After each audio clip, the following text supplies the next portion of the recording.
꼭 알아두세요. 건강을 위해 챙겨 먹은 잡곡밥이 오히려 췌장염과 치매를 유발할 수 있습니다. 잘못 먹으면 우리 몸에 독이 됩니다. 건강한 매일을 전하는 몬스테라입니다. 건강을 위해 잡곡밥 지어 드시는 분들 많이 계실 텐데요. 그런데 애써 챙겨 먹은 잡곡밥, 제대로 만들면 우리 몸에 보약이 되지만 잘못된 방법으로 조리하면 오히려 독이 될 수 있습니다. 오늘은 건강한 잡곡밥 만드는 잡곡에 있는 독소 깔끔하게 제거하는 방법 함께 알아볼게요. 현미로 대표되는 다양한 잡곡에는 우리 몸에 유익한 영양소가 다량 함유되어 있습니다. 동물이 각자 자신만의 무기로 약 6강씩의 자연에서 스스로를 보호하듯이 곡물도 번식을 위해 자신을 보호하기 위한 수단으로 고유한 독성을 품고 있는 경우가 많습니다. 현미로 대표되는 대부분의 잡곡들도 그러한데요. 현미와 통곡물 섭취 시 주의해야 할 대표적인 영양 성분은 피틴산과 밀베아렉틴, 그리고 렉틴입니다. 피틴산은 주로 콩과 견과류에 함유되어 있습니다. 인산염과 이노시토로합물의 일종으로 필수 미네랄과 결합해 체내에서 칼슘과 철, 아연의 흡수를 제한합니다. 철저히 채식으로만 구성된 식단을 오래 유지하는 경우 영양학적인 측면에서 많이 지적되는 부분도 피틴산의 과다 섭취입니다.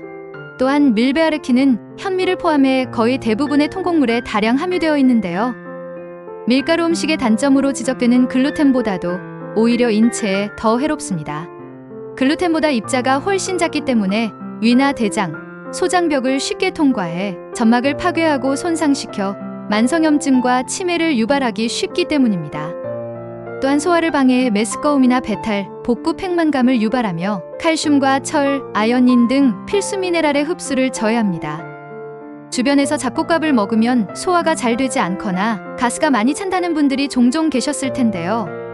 해당 성분의 흡수율이나 민감도가 높은 경우 다른 분들보다 증상을 빠르게 느끼실 수 있습니다. 렉틴의 경우엔 자가 면역 반응으로 인해 우리 몸의 유익한 면역세포를 오히려 박테리아로 인식해 공격하는 반응을 일으키기도 합니다. 이로 인해 췌장염과 대장염, 당뇨 등 만성염증으로 시작되는 성인병을 유발하기 쉽습니다. 그럼 잡곡밥은 아예 포기해야 하는 걸까요? 다행히 그렇진 않습니다. 잡곡의 독소를 잘 제거하면 건강한 잡곡밥을 만들 수 있습니다. 생각보다 간단한데요. 먼저 현미를 포함해 잡곡은 깨끗하게 씻어 충분한 양의 물에 3시간 이상 불려주세요. 충분히 불렸다면 이제 밥을 짓기 전에 잡곡을 담궈뒀던 물은 반드시 완전히 버리고 흐르는 물에 다시 한번 씻어낸 후 새로 물을 받아 밥물을 맞춰주세요. 렉틴뿐만 아니라 잡곡의 독성 성분은 대부분이 수용성으로 물에 녹기 때문에 미리 담가둔 후에 깨끗하게 씻어 밥을 하면 많은 양을 제거할 수 있습니다. 특히 현미에는 무기비소의 함량이 높은 경우가 많은데요. 가두어진 물에서 자라는 현미의 특성상 흙과 물에 함유된 무기비소 성분이 생육 과정에서 현미에 스며드는 경우가 많이 있습니다. 무기비소의 경우 적은 양으로 인체에 중독 증상을 일으키지는 않지만 미량이라도 장기간 섭취하면 뇌 기능을 손상시키며 암을 유발하는 등의 부작용을 일으킬 수 있어 주의하는 것이 좋습니다.